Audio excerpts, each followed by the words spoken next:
Jadi sudah 2 hari ini di kawasan kami itu terjadi kerusuhan yang luar biasa. Tidak sedikit yang tewas ya. Ada tawuran antar kelompok masyarakat. Entah apa ya sebabnya, kita nggak terlalu perhatikan. Yang jelas di halaman rumah kami terjadi bentrokan dengan senjata tajam yang luar biasa. Sampai ada yang tewas, ada yang brodol ususnya dan lain sebagainya lah. Itu kejadian-kejadian seperti itu mengerikan buat kami ya.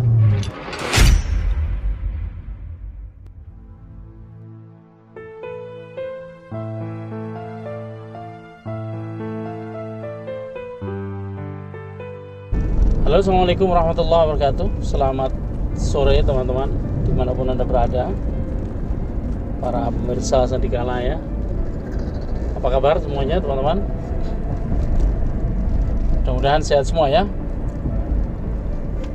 Ini sore-sore di hari Sabtu ya, malam minggu. Kita sengaja jalan-jalan berdua nih, tanpa anak-anak ya. Jadi sudah 2 hari ini di kawasan kami itu terjadi kerusuhan yang luar biasa.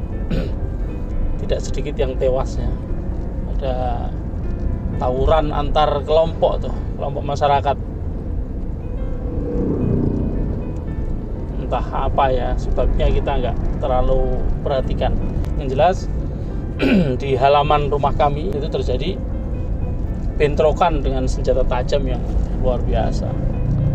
Sampai ada yang tewas, ada yang brodol ususnya dan lain sebagainya lah. Itu kejadian-kejadian seperti itu mengerikan buat kami ya, anak-anak juga. Tapi karena kami tidak terhubung dengan salah satu pihak ya, kami tetap berada di dalam rumah. Mudah-mudahan terus aman ya. Ini mumpung sore belum malam, kita jalan-jalan dulu.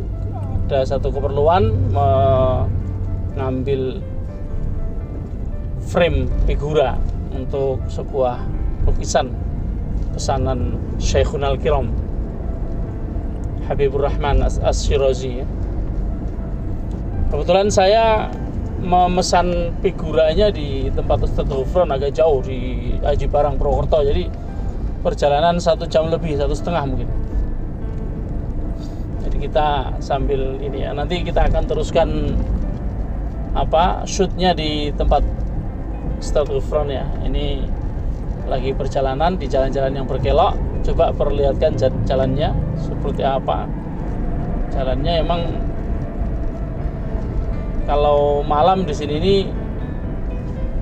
tidak ada penerangan jalan ya. Ya 1-2 ada, tapi lebih banyak nggak adanya. Nah itu ada penerangan jalan 1 ya. Karena ini di dalam kota kecamatan apa sini namanya, Jeruk Legi ya. Kota kecamatannya aja sepi kayak gini ya. Memang ini daerah yang sepi. Nah, sebentar lagi nanti kita akan memasuki area yang lebih ramai. Di depan sana ada pasar ya.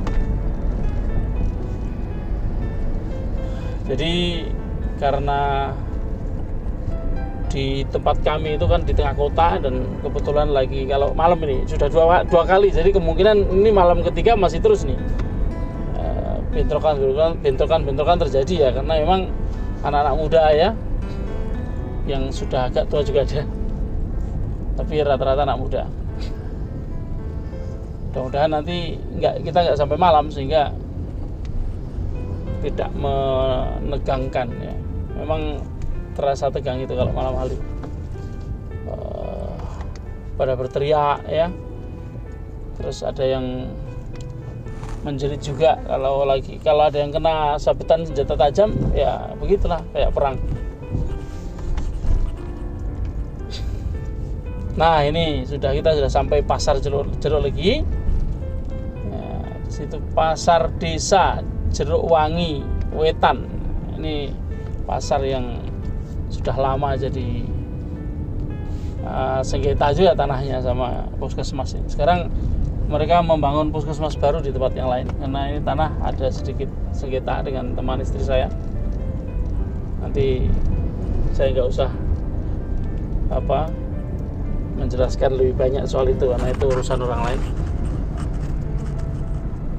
Oke teman-teman, kita nanti lanjutkan waktu kita sudah sampai tempat Statue Front ya. Kita akan shoot tempat sana, dan yang menonton channel saya ucapkan terima kasih. Kadang-kadang kita bicara di rumah ya tentang hal-hal yang bersifat informatif atau motivatif ya. Kadang-kadang kita ya sekedar ngobrol-ngobrol santai kayak gini ya, lagi jalan kita tunjukkan suasana perjalanan. Ini memang daerah yang kita tuju ini daerah yang cukup jauh dan kondisi jalannya juga ya begitu, lika-liku, gelak-gelok, rame ya rame karena memang ini jalur utama menuju Purwokerto, di samping jalur yang lain. Ini jalur utama ke arah tol Pejagan teman-teman ya.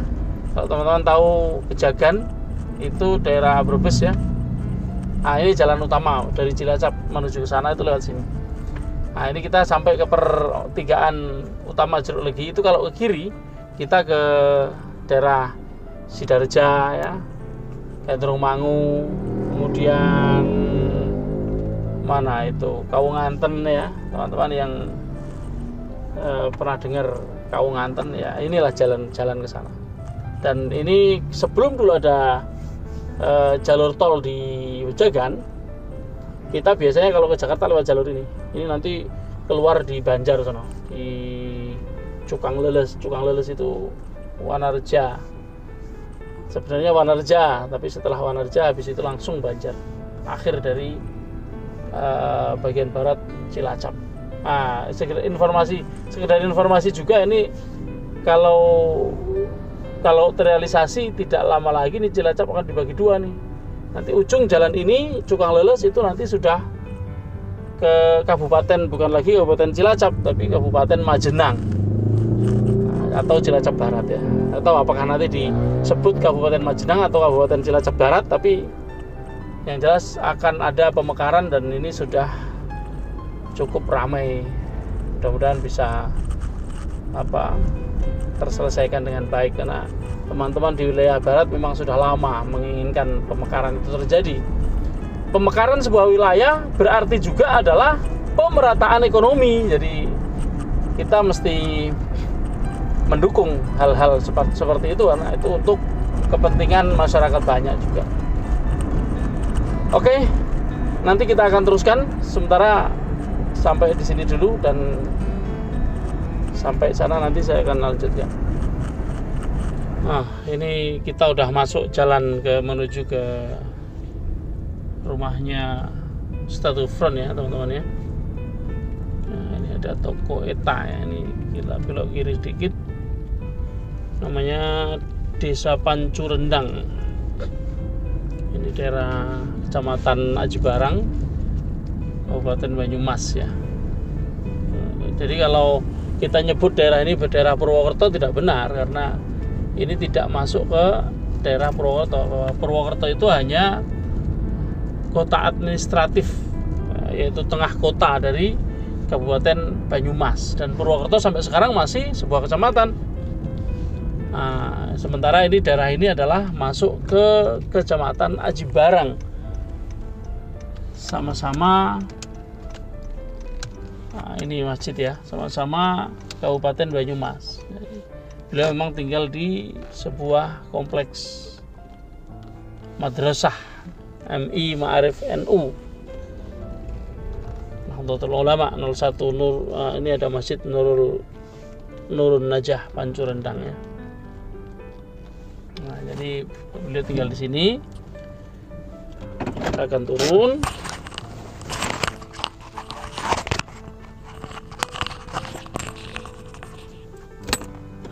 akan bawa udut. Biasa kalau ketemu teman suka udut kan. Nanti sebentar ngopi di rumah beliau. Saya akan turunin lukisan saya untuk dipasangi figura di sana ya. Oke, kita masuk. Assalamualaikum. Nah, ini rumah beliau penuh dengan lukisan ya. Silahkan di shoot. Assalamualaikum. Kayaknya ya. Cepet banget. Iya. Lagi sibuk atau gimana, Ton? Enggak. Oh, ini anehnya ya? Iya. Oh, langsung. Enggak yang lebar itu? Ini adanya ini sekarang. Oh, yang itu 5 cm berarti? Iya, 5 cm. Oke. Yang lebar, yang anu ini minimalis malah ini. Apa? Minimalis figurannya. Enggak apa-apa sih, bagus juga sih. Tapi pas ya tadi ya? Saya lebarin 1 mili atau 2 mili biar pas. Kalau dari kemarin itu dilebarin saya kira pas. Pakaian malah. Waduh, ada. Coba lihat dari depan. Pas kok. Pas. Pas ini? Pas. Oh, kan ada ini. Iya. Aman-aman. Pas. Langsung diano aja betul? Boleh. Nah, ini di shoot biar Oh iya, bisa kelihatan. Nah, bagus karena dia hijau dikasih frame yang gelap, lebih bagus dia, lebih nyala.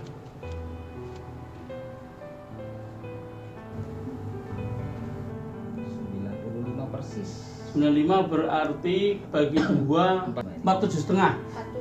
47,5. Iya. 47,5.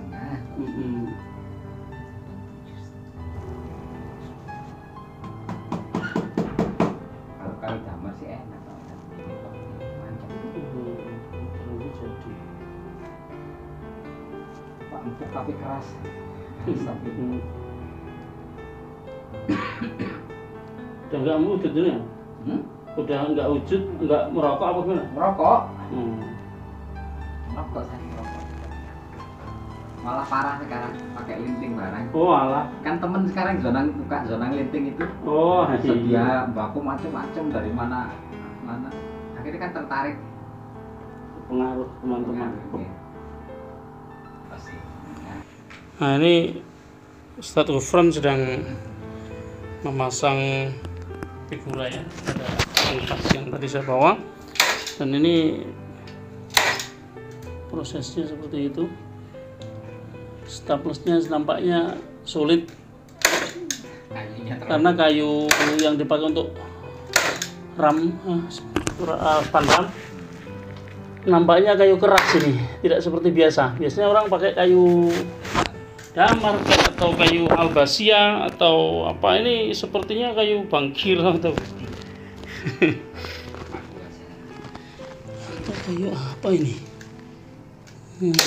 Iya nih kayu sisa kayu bangkir. Ini beda span ram itu berbeda dengan ini, dengan penguatnya ini. Penguatnya ini kayu jengkol. Jadi memang kadang-kadang ada kesulitan tersendiri ketika kita memasang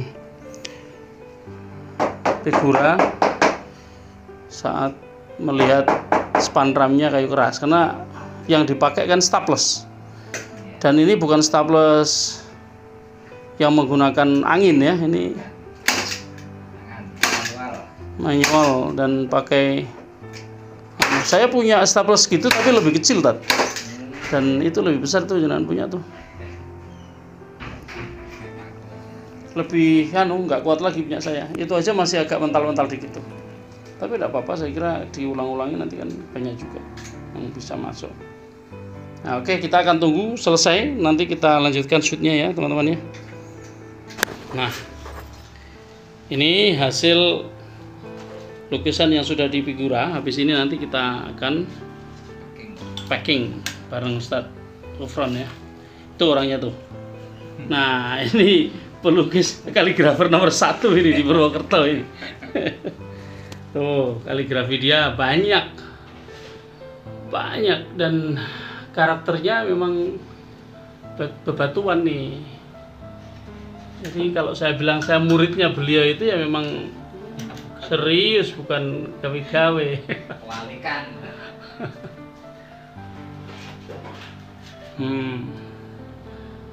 Lukisan-lukisan beliau luar biasa.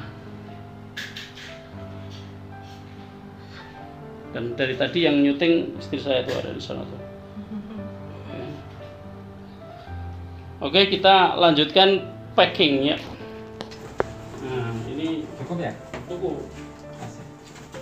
Dilala pas ya. Apa? Dilala pas itu kan. Sudah ini. Oh, beda.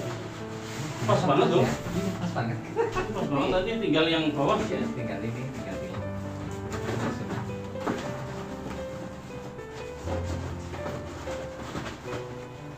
Nah, ini pas ini enak banget. Orang kalian ngatur-ngatur yang macam-macam. Ukurannya sama yang satunya? Sama persis. Tinggal selasi. Tinggal beli Masih dulu aja.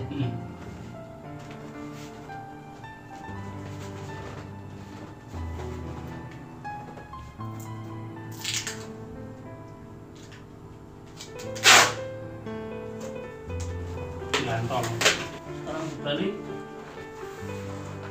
Nah, aman lah. Ini dua ini sama persis ukurannya.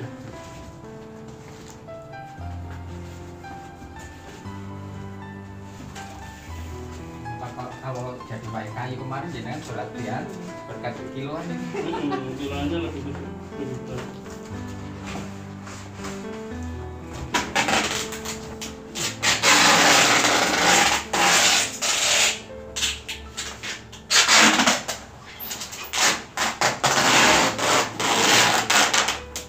Udah ketemu.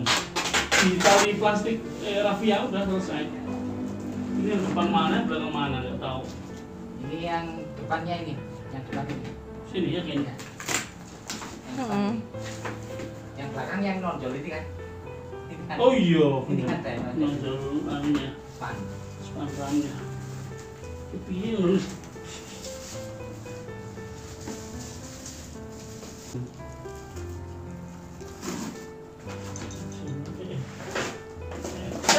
Kalau pas ya.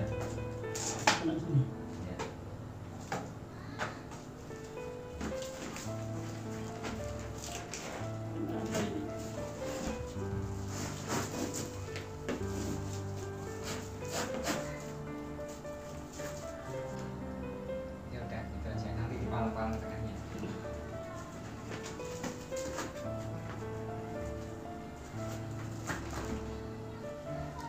Gak usah langsung gini aja.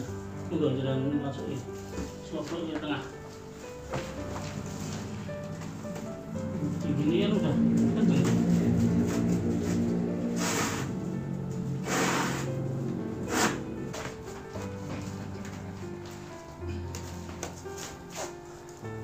Keren. Nanti alamatnya sini aja. Oh, tapi ada kertas kok tempel sekarang. Kertas di print outnya tempel sini nanti. Oh, iya. Alamatnya stop di sana bukan. Ya kalau zaman dulu di sini. Padahal tak tulis juga di situ. Ini yang belakang sini kan? Oke ini. Oh, namanya sebaya. Inilah. Jadi menunjukkan bahwa beliau ini nggak alergi dengan apa tengwe apa? Linting. Nah, linting dewe. Jadi ini Tengwe. saya ngelinting gini dulu waktu kecil saya pintar karena bapak saya ngelinting. Tapi sekarang sudah nggak pernah ngelinting sehingga agar ngelinting udah wujud ini aja yang nggak udah.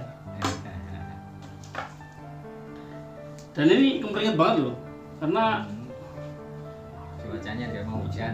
ini petang mau hujan dan memang anu ya lama tidak bekerja. Iya, benar. melukis itu juga umurnya tapi tidak sebanyak ini. Lama tidak kerja berat. Lama tidak kerja berat ini. Ini Ustadz Gufron ini asli Malang ya teman-teman ya. Dia ini asli Malang tapi memang sudah bertahun-tahun tinggal di Banyumas. Udah berapa lama tuh? 97. 97, gila itu mah. 97 akhir saya. SMA itu, lulus SMA. Ya. Terus 2002 pulang ke Malang. 10 tahun. Oh, 2002 sampai 2012. Balik lagi ke sini, mesti karena nikah. Iya. Nah, dapat istrinya 10 tahun yang sebelumnya ya. Iya. Dapat calonnya 10 tahun sebelumnya. Atau jangan-jangan dulu baru kenal lalu ditinggal gitu. Gimana, Pak? 2002 saya nikah. 2002. 2002 nikah. 2002 nikah, terus Balik Malang. pulang ke Malang, ngajar sana 10 tahun, kembali lagi. Jadi yang asli sini adalah istri ya. Iya, asli sini. Dan di sini ini diserai Madrasah Hidayah ini ya. Iya. Jadi beliau berada di dalam kompleks madrasah. Tadi saya sudah sampaikan di luar sana, saya shoot madrasahnya. Dan ini ada berapa rumah tok ini? 4 apa ya? 3. Oh loh, ada 3 rumah doang. Artinya beliau memang khidmah di dalam sekolah ini. Tapi di antara waktu-waktu untuk berkhidmah, mengajar, beliau masih menyisakan waktu setiap harinya untuk melukis. Saya kalah jauh sama beliau, meskipun beliau ini guru saya, seharusnya sebagai murid kan saya lebih giat ya, tapi enggak, beliau ini tiap hari melukis. Saya kadang-kadang melukis.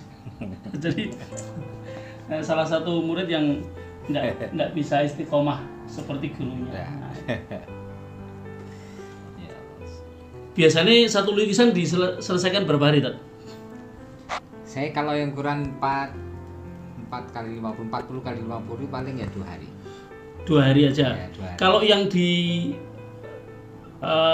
pamerkan di Iran itu ukuran berapa? 1 meter kali 150? 1 meter 20 kali 90. Berapa lama itu? Itu 1 minggu. 1 minggu. Nah, jadi seperti itu ya teman-teman ya. Kalau teman-teman melihat saya melukis sampai berhari-hari ya, 4-5 hari seminggu, ya itu memang normal. Iya. Memang normal begitu. Ada juga yang dipanjang-panjangkan ya. Iya benar. Dipanjang-panjangkan supaya makin oke ya. Makin oke. Tapi ada gium begini, Tat. Melukis itu kalau udah jadi ditambah-tambah terus malah bisa nggak jadi. Benar nggak? Benar. Soalnya ada beberapa hal sing kadang-kadang mengecewakan kita. Maunya kita begini, setelah direnov malah nggak tambah jadi bagus, tambah jadi karuan. Nah itu. Jadi teman-teman yang belum tahu, belum berpengalaman di dalam melukis, jadi jangan heran kalau orang melukis, kata temannya misalnya lagi datang, itu kurang begini, dia nggak nambahi karena apa? Kalau ditambahi belum tentu jadi lebih bagus. Jadi ya itulah, kita kalau sudah pede, ketika sudah akhirnya udah jadi, udah, karena ada namanya titik kulminasi. Ya. Ketika kita udah naik di atas, mau ditambahi terus, itu nggak jadi, malah turun. Nah ini sayang sekali, meskipun bagi awam barangkali lukisan yang mengalami titik turun ya, titik turun itu belum tentu orang bisa mengetahui, tapi pelukis pasti akan merasakan bahwa oh ini tambahannya kurang oke, gitu ya tadi ya. Iya benar. Kalau Ustadz Gufron sendiri sudah berapa lama melukis? Saya awal intent melukis 97 itu awal itu masuk ke kanvas. 97. Nah sebelumnya? Sebelumnya saya di kertas. Oh. Main kertas. Terus profesional kanvas itu 97. Kanvas. Dan yang rumah dulu, saya ingat ruang tamunya itu, saya pikir tembok kayu pagar kayu. Ternyata temboknya itu dilukis dengan urat kayu yang orang lihat nggak akan tahu bahwa itu tembok. Dikiranya kayu betul. Nah emang ini kelebihan Ustadz Gufron itu teksturnya matang betul. Bukan tekstur bukan real tekstur ya, apa namanya? Tekstur raba ya. Iya. Bukan tekstur raba ya, tekstur maya itu beliau luar biasa. Kalau coba di shoot salah satu aja, nah itu yang ya Robbi sholli alaihi Allahumma sholli ala Sayyidina Muhammad ke bawah, itu yang di bawah itu teksturnya tekstur maya itu, tapi seakan-akan benar-benar teraba ya. Ya, tekstur bohongan. Beliau menyebutnya tekstur bohongan, padahal namanya ya tekstur maya ya, gimana lah namanya, Tekstur maya ya bohong. Iya, tekstur maya. Tapi kalau zaman sekarang maya itu menjadi real karena Iya. dengan adanya metaverse ya, semua yang maya menjadi terasa real. Jadi begitu. Saya mau tanya pada Ustadz Ghufron ini, murid beliau ini banyak, nggak cuma saya. Ada Ustadz Hussein Amir Husaini Purwokerto, itu seorang kaligrafer yang bisa dikatakan paling unggul ya di sini ya. Iya. Di antara Purwokerto, Banyumas ya sampai Cilacap Iya. ya, Kayak- bisa dikatakan ya begitu ya. kaidahnya luar biasa. Kaidahnya sudah sangat matang dan banyak hot yang beliau kuasai. Meskipun kalau dibandingkan Ustadz Asep, kaidah hot sulusnya kalah Ya. kalah sama Ustadz Asep. Betul banget. Cuma Ustadz Asep ini baru bisa sulus, Iya, yang lain belum bisa. Jadi masih kalau dikatakan ya yang terbaik ya masih Amir Husaini untuk daerah sini. Murid beliau yang namanya Amir Husaini dulu pernah mondok di sini. Pernah mondok di tempatnya Ustadz Ghufron. Ya, ceritanya gimana tuh, Ustadz? 3 hari lah nginep lah. 3 hari nginep belajar melukis. Ya, 3 hari mondok itu untuk melukis itu luar biasa. Kenapa? Karena sebenarnya orang melukis itu bisa otodidak, sangat bisa. Iya. Tapi ketika talaki itu ya langsung ketemu, langsung belajar, langsung diajari caranya begini begitu. Lebih cepat ya. Itu lebih cepat dan lebih matang. Dan jangan lupa bahwa Ustadz Ghufron ini juga melukis di tembok-tembok ya, Iya, mural ya. Mural, dia mau gambar apa aja di tembok bisa. Nah, Anda yang punya pekerjaan mural boleh menghubungi Ustadz Ghufron. Tak caloni. Tak magelari ya Bapak. Itu saya sendiri juga saya mengerjakan itu Masjid Agung Purwokerto itu kan juga saya ngerjain. Memang kalau untuk tembok, lukisan dengan dekorasi itu bisa dikatakan jauh berbeda. Iya. Kalau dekorasi itu kita pakai warna-warna dan tidak perlu apa istilahnya bikin tekstur, nggak perlu. Tapi kalau menggambar ya mesti ada Iya. tekstur ya. Iya, pasti. Justru kalau disamakan itu malah kita yang bingung. Nah, Soalnya nggak pakai mal. itu dia, kan nggak ada mal. Kalau dekorasi bisa mal Iya. dan tinggal ditebal-tebalin. Artinya, padahal serapan terhadap cat antara tembok dengan kanvas kan jauh berbeda. Iya, jauh. Kalau kanvas itu benar-benar nyerap. Kita naruh cat dengan cara apa tetap nyerap. Tapi kalau tembok kan enggak. Nah, di sini kesulitannya berbeda. Artinya kalau sudah bisa bikin mural di tembok dengan tekstur yang mantap, nah itu berarti pelukis yang luar biasa. Dan ini adalah pengiriman lukisan saya yang paling menggerahkan. Jadi ini gerah sekali dan sampai berkeringat. Keringatnya banyak sekali, tapi ini sangat memuaskan karena beliau luar biasa. Hanya sehari, saya pesan tadi pagi, sore udah jadi. Kemarin ya, kemarin sore ya. Oke, demikian aja teman-teman. Selamat beristirahat ya. Ini udah mau maghrib. Assalamualaikum warahmatullahi wabarakatuh.